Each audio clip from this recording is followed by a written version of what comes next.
दीपोह मित्रांनो, मी किशोर झोटे पुन्हा एकदा स्वागत आहे माझ्या चला शिकूया तंत्रज्ञ होऊया यूट्यूब चॅनलवरती। आजच्या अपार आय डी संदर्भातला हा पुढील व्हिडिओ। या आधीच्या 2 व्हिडिओमध्ये आपण पूर्वतयारी भाग 1 व पूर्वतयारी भाग 2 यामध्ये अपार आय डी जनरेट करण्यासाठी काय पूर्वतयारी करावीत हे पाहिलेलं आहे। ते दोन्ही व्हिडिओ जर आपल्याला पाहायचे असतील तर या व्हिडिओच्या डिस्क्रिप्शन बॉक्समध्ये त्या दोन्ही व्हिडिओची लिंक दिलेली आहे। जर आपली पूर्वतयारी झाली असेल तर आता आधार जनरेट कसा करावा हे या व्हिडिओमध्ये आपण पाहणार आहोत।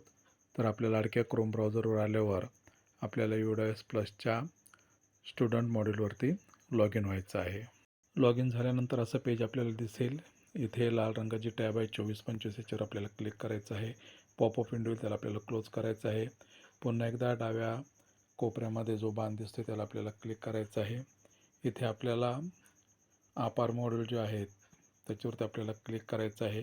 इथे आपल्याला ज्या वर्गातील विद्यार्थ्याचा अपार आय डी जनरेट करायचा आहे तो वर्ग निवडून घ्यायचा आहे। गो या बटनावरती क्लिक करायचं आहे। गो या बटनावरती क्लिक केल्यानंतर त्या वर्गातले विद्यार्थी आपल्याला दिसतील। त्यांना इकडे आपल्याला डाव्या हाताकडे सरकून घ्यायचं आहे। इथे ॲक्शनमध्ये जनरेटवरती आपल्याला इथे क्लिक करायचं आहे। ते क्लिक केल्यानंतर इथे जनरेट अपार आय डी हे पेज ओपन होईल। इथे आपल्याला प्लसच्या चिन्हाच्या खाली इथे एक चेकबॉक्स दिसतोय। आधारमध्ये जर आपल्याला काही बदल करायचा असेल त्या संबंधित विद्यार्थ्याचा तर त्या चेकबॉक्सला आपण क्लिक करू शकतो आणि आधारची माहिती अपडेटसुद्धा करू शकतो। नंतर बघा इथे एक फॉर्म दिसतोय की ज्या कोणाचे आपण डॉक्युमेंट इथे प्रूफ म्हणून देणार आहोत त्यांचं नाव इथं टाकायचं आहे। नाव टाकून झाल्यानंतर इथे सिलेक्ट या बटनावर क्लिक करून ते फादर आहे, मदर आहे का लीगल गार्डियन आहे त्यापैकी एक आपल्याला निवडायचं आहे। ते निवडून झाल्यानंतर आपल्याला इथे प्रूफची टॅब दिसते।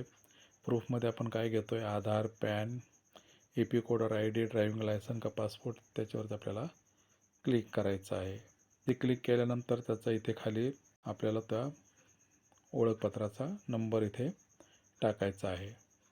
तर माहिती टाकून घेऊयात।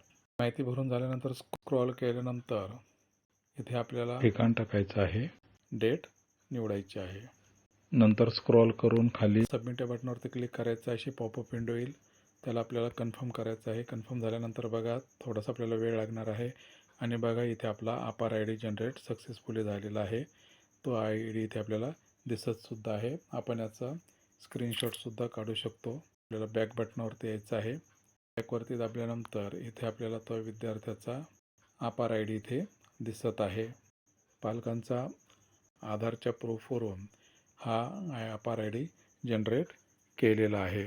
तर अशा पद्धतीने जर आपण आधार जनरेटसाठी पूर्वतयारी जर केली असेल तर अगदी क्षणात अपार आय डी आपण त्या विद्यार्थ्यांचा जनरेट करू शकतो। तर या व्हिडिओमध्ये एवढंच। भेटत पुन्हा नवीन व्हिडिओमध्ये। तोपर्यंत जय तंत्रज्ञान।